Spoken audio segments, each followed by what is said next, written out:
En Sinfloro siempre abordamos los temas de actualidad, pero desde el ángulo del análisis más profundo.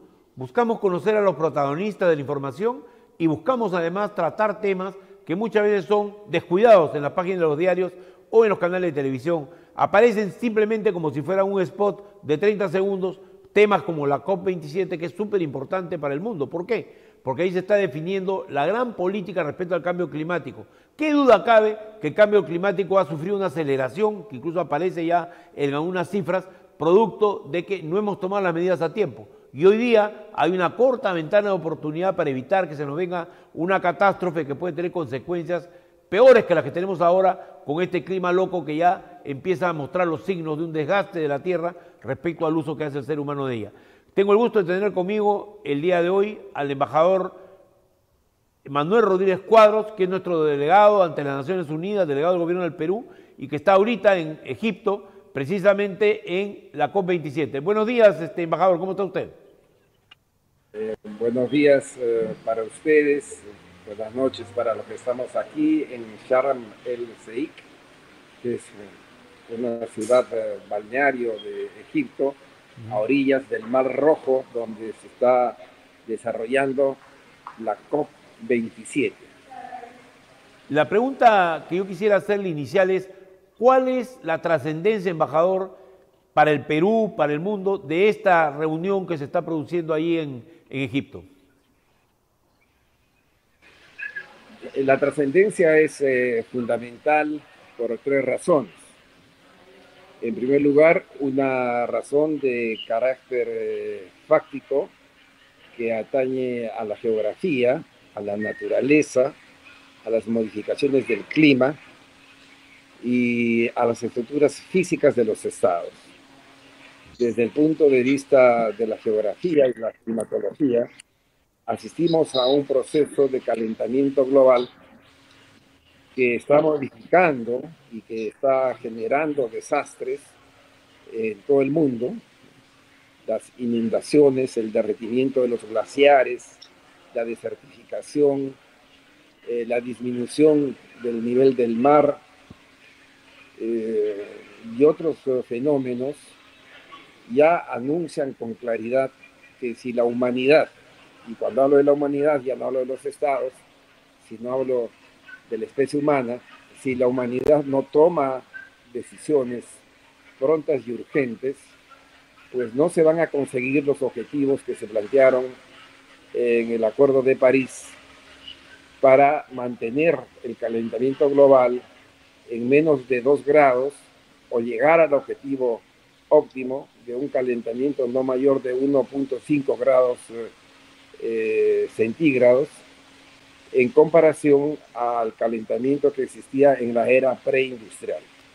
Doctor, acá hay un tema, embajador, que es crucial, que es el tema del uso de combustibles fósiles. Sin embargo, a raíz de la pandemia, post-pandemia, por la escasez de abastecimiento, por la necesidad de los países de proveerse de combustibles, se ha acelerado más bien un proceso de redistribución del poder alrededor de los combustibles y una reactivación de las usinas de carbono y otros elementos que coadyuvan a este calentamiento global, como es la producción masiva de petróleo. La economía verde no se ha hecho todavía realidad y nos ha cogido esta crisis en medio de una transición.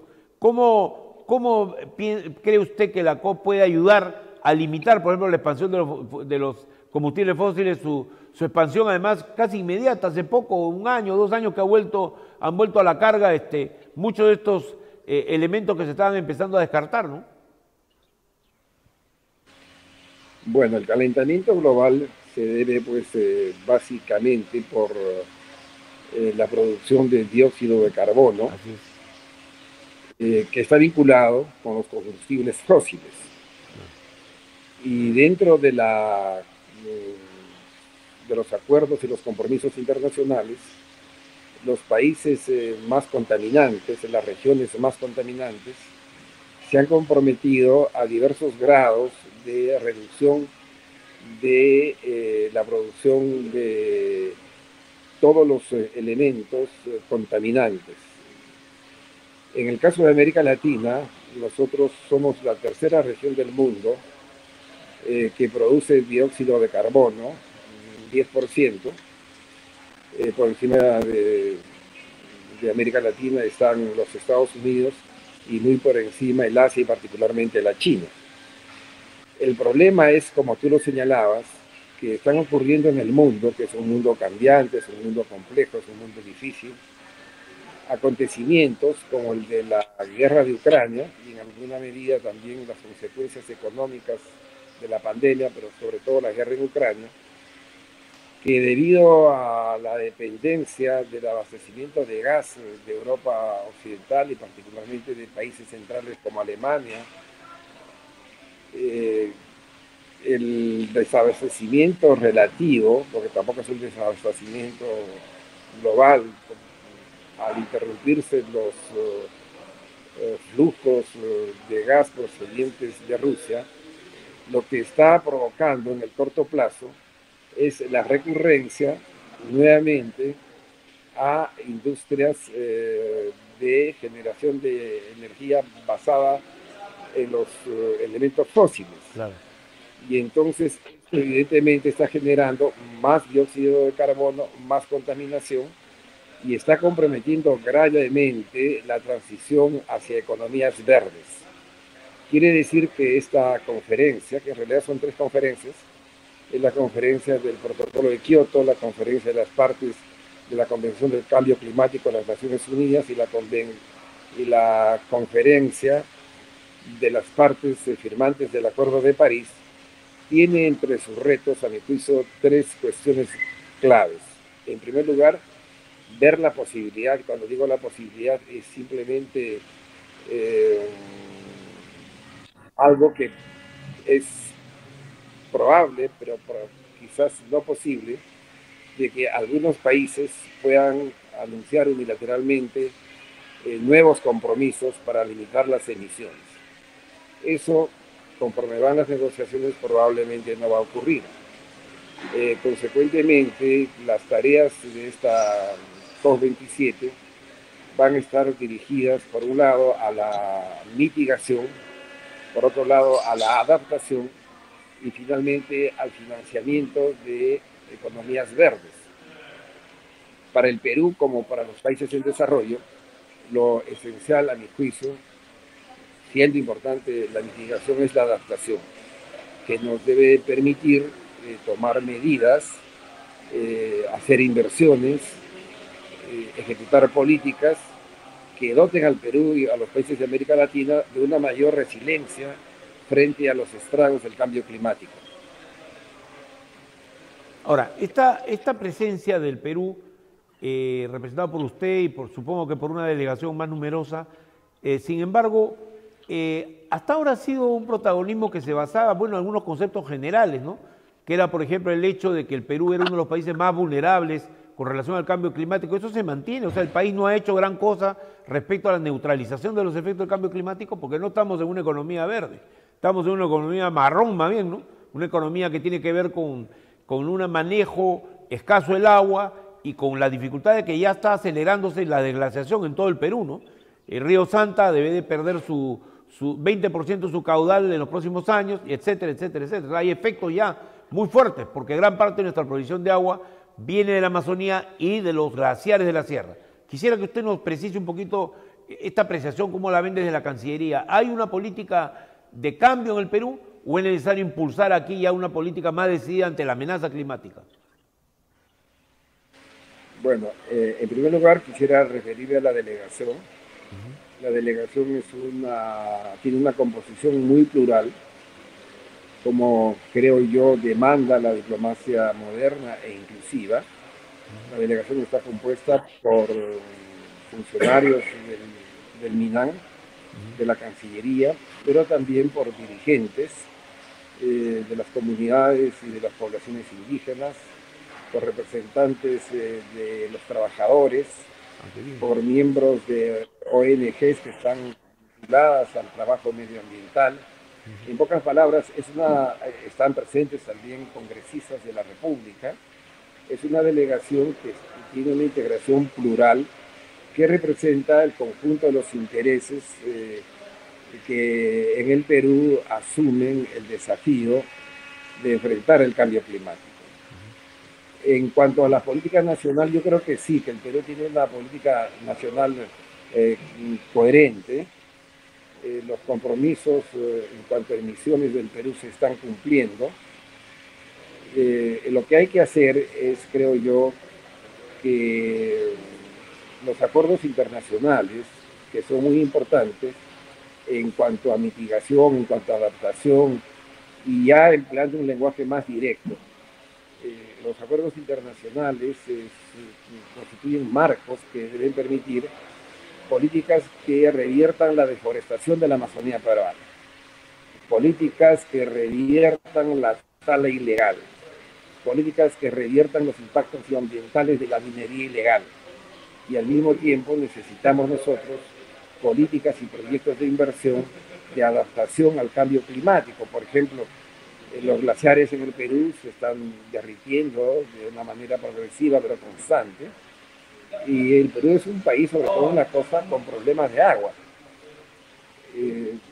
Proyectos de desalinización del agua del mar para convertirla en agua potable, especialmente en toda la faja costera que concentra cerca del 70% de la población del Perú, son indispensables. Aquí en Egipto, por ejemplo, hay una gran experiencia en ese sentido. De lo que se trata entonces es de tener una decisión política que permita alinear las políticas concretas respecto a estos problemas esenciales que tienen que ver con los impactos del cambio climático en la vida de los peruanos, con los compromisos internacionales y muy particularmente con el financiamiento.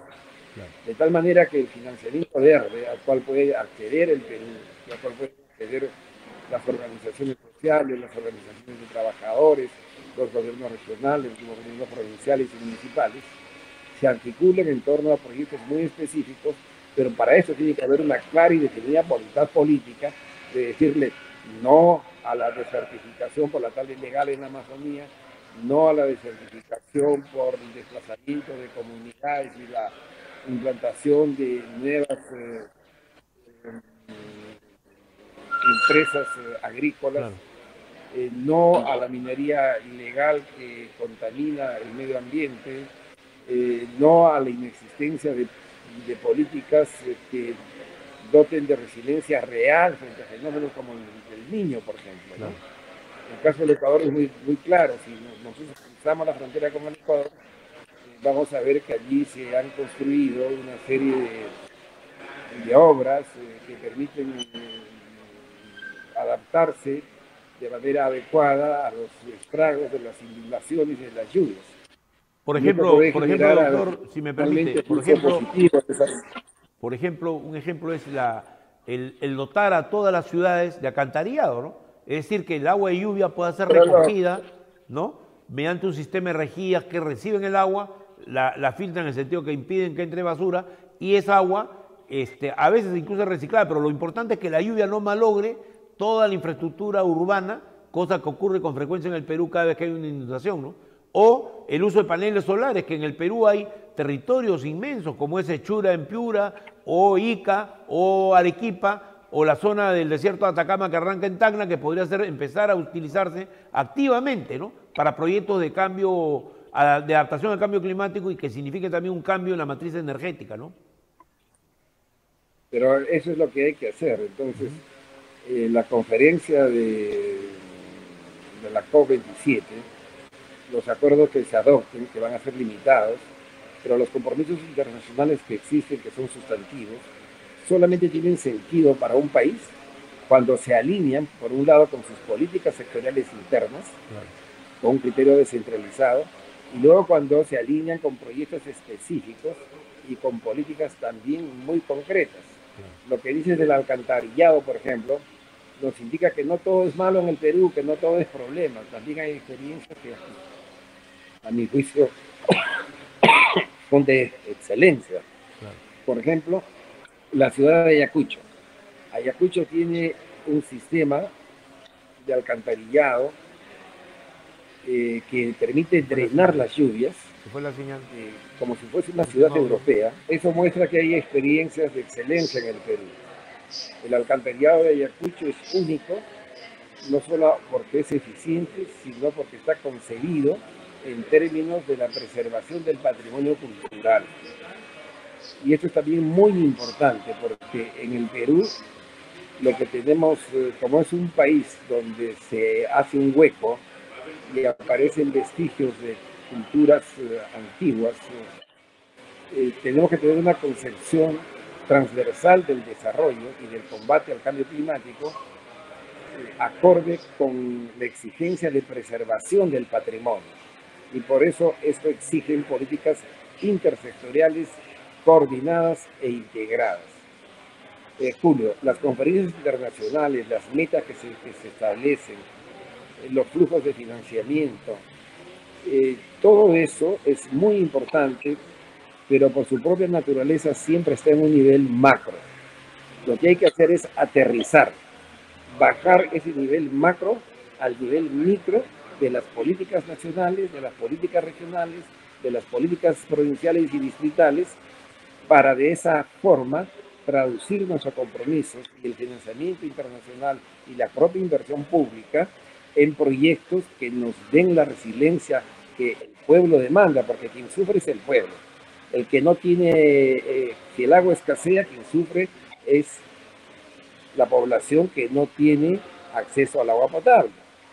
Si se producen las inundaciones, no se inundan los barrios, la gente con mayor dinero en el Perú, se inundan los barrios de la gente más pobre. Cuando se produce la contaminación en la Amazonía, no se afecta los centros urbanos, Lima, sino se afecta a las poblaciones locales que tienen que luchar día a día para mantener su propia sobrevivencia económica, social, cultural y humana. Entonces, es necesario que todos estos procesos los aterricemos de lo macro a lo micro.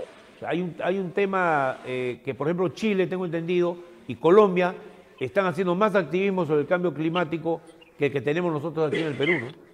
O sea, ahí hay una necesidad, como usted bien dice, proyectos concretos. ¿Cuáles serían los proyectos concretos que más o menos se pueden derivar de una política rápida? Creo que uno de ellos incluso implica la diplomacia, que es el hacer que el pacto amazónico se vuelva mucho más operativo en la protección contra la minería ilegal, en la protección contra la deforestación y en la defensa del bosque amazónico. Yo no sé si en ese sentido quizás una política inmediata del Perú, producto de esta experiencia en la COP, es decir, cuando decimos inmediata quiere decir una política coordinada con los demás países para llegar quizás a una nueva reunión internacional aquí en el Perú que permita reubicar el pacto amazónico, ¿no?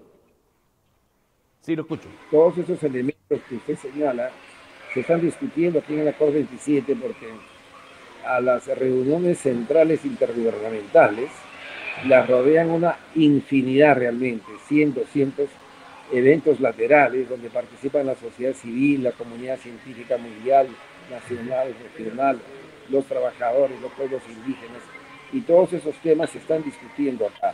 Es una especie de gran asamblea de los pueblos preocupados por lo que está sucediendo con el medio ambiente. Pero vuelvo a repetir, lo que tenemos que hacer es traducir esto en cuestiones concretas en función de las personas. Y yo creo que la política no es abstracta. Los análisis políticos pueden ser abstractos, analíticos, pero la política es humano y concreta. Por ejemplo, ¿qué es lo que tenemos que hacer para tornar resiliente el país respecto al cambio climático? Que cuando venga el fenómeno del Niño, todos los años no tengamos que enfrentar los mismos problemas que se repiten hace 30, 40 años. Claro. Porque no se han construido las obras adecuadas para enfrentar esta situación. Se arreglan muchas veces las carreteras y luego viene el fenómeno del Niño y se levanta la carretera porque no ha sido diseñada con un criterio resiliente. De la misma manera, nosotros tenemos un grave problema con los glaciares. Y esos glaciares dan el agua a ciertas comunidades, poblaciones rurales, que hay que asistir directamente para compensar. El friaje, por ejemplo, que es otra expresión del fenómeno del Niño, tiene un número de muertos estadísticos en el altiplano y en las alturas, las provincias altas de la Sierra Peruana. Y al mismo tiempo es responsable de enfermedades infectocontagiosas y respiratorias que sobre todo atacan a los niños y a las niñas. Claro. Entonces, tenemos que tener las políticas concentradas en esos centros, en esas poblaciones, para tornarlas resilientes. Ahí están los paneles solares también, etcétera. Pero no tenemos que pensar macro, tenemos que pensar en micro y en la dimensión humana de las poblaciones que son, por su ubicación, por su situación social, por su inserción funcional en la sociedad, son las que sufren los efectos negativos, que ya es algo evidente del fenómeno del cambio climático. Usted, doctor, ya para terminar la entrevista, usted como representante del Perú y la delegación, ¿cuál es, digamos, su posición sobre estos temas que la COP está tratando? Usted me dice que hay limitaciones en tanto, diplomáticamente usted lo sabe, probablemente las grandes potencias del mundo ahorita todavía pagando el... Sí, le escucho. Allí hay que diferenciar dos cosas, ¿no? Sí. Los objetivos globales del Perú, como parte de la comunidad internacional. Allí nosotros trabajamos, negociamos. La delegación del MINAN es una delegación altamente competitiva, con capacidades, creo yo, probadas. La directora general de calentamiento global, Milagros Sandoval, tiene un papel muy destacado en esta conferencia. Ella es la facilitadora, por ejemplo, de las negociaciones en todos los impactos del cambio climático en la agricultura, lo que es un orgullo para el país. Pero más allá de eso, hay objetivos de carácter global. Detener el ritmo del calentamiento, porque con la tendencia que tenemos en este momento, independientemente que el año pasado se han hecho algunos avances, no vamos a llegar al objetivo de un calentamiento global del menos del 2% y casi con certeza a un calentamiento global que se detenga en el 1.5%. Entonces, uno de los elementos de la posición del Perú es esencial en ese sentido, trabajar para que los países que por su producción de dióxido de carbono tienen las mayores responsabilidades puedan tomar las decisiones, los compromisos de determinación nacional que permitan pues reorientar el proceso para poder realizar estas metas. En segundo lugar, también en términos globales, el Perú tiene objetivos por la mitigación. Pero estos objetivos generales y con el financiamiento.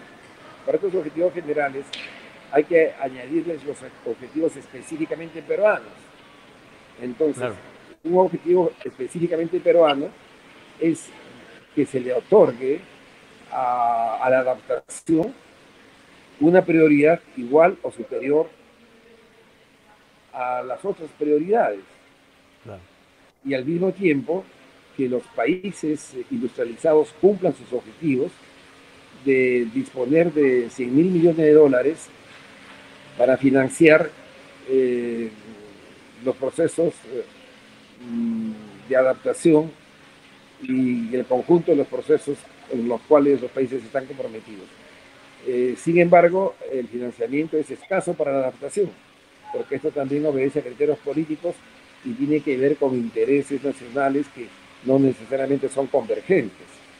De tal manera que nosotros tenemos un último objetivo que es claro, que es movilizar a la comunidad pro medio ambiente en el Perú, movilizar a la comunidad pro lucha contra el cambio climático, que incluye a las poblaciones indígenas, las asociaciones territoriales en la Amazonía, las organizaciones laborales, las organizaciones no gubernamentales. Bien, embajador, yo le agradezco mucho esta entrevista, tenemos que terminarla por el horario y sé que usted tiene que entrar a una reunión. Le agradezco muchísimo la oportunidad de hablar, ha sido muy interesante escuchar su opinión y saber lo que está haciendo la delegación peruana allá. Es una batalla que tiene varios capítulos y acá estamos en uno, en un momento en el cual la ola parece haberse vuelto un poquito en contra por la reactivación del uso del petróleo y la reactivación del uso del carbón, sobre todo, en muchos lugares del mundo. En fin, es una esperanza de que, por lo menos en el lado de nuestro país, podamos concretar muchos de estos acuerdos. Le agradezco mucho la entrevista, doctor. Muy buenos días. Bueno, muchas gracias a ustedes y creo que nos podremos encontrar en otro momento. muy agradecido. viendo otros temas también de la agenda. Por supuesto. Ahora el tiempo nos ha ganado y lamentablemente hemos tocado, pero muy extensamente, doctor, lo de la COP, que suena muy interesante y sobre todo lo importante es conocer la participación peruana. Buenos días, hasta luego. El calentamiento global es un tema que ha merecido 27 reuniones internacionales, esta es la número 27, que congrega a una enorme cantidad de delegaciones del mundo, porque junto con la reunión central donde están los ministros de Ambiente y gente de alto nivel, tenemos también múltiples reuniones, dice Rodríguez Cuadros, que lo hemos entrevistado sobre el tema, que son 200, aproximadamente las que está viendo ahora en Egipto, donde se realiza esta reunión de la COP. ¿Qué cosa es la COP? Es la comisión encargada de ver para todo el mundo el tema del calentamiento global. Tarea que se ha iniciado hace 20 años y que hoy está avanzando con dificultad, porque post pandemia se ha reactivado la explotación del carbono y hay países que están tomando decisiones en las cuales no son precisamente limpias. Es volver a la explotación tradicional del petróleo, que es un negocio millonario. Quisiéramos nosotros terminar esta intervención agradeciéndoles por la atención prestada y diciéndoles que Sinfloro siempre está al pie de los grandes temas internacionales. Tenemos en exclusiva a Manuel Rodríguez Cuadros, que ha logrado dar una visión global de ese evento. Buenos días, con ustedes nuevamente en cualquier otro momento con la edición de Sinfloro, que sale los lunes a viernes en el horario de 6 a 7 de la noche. Gracias.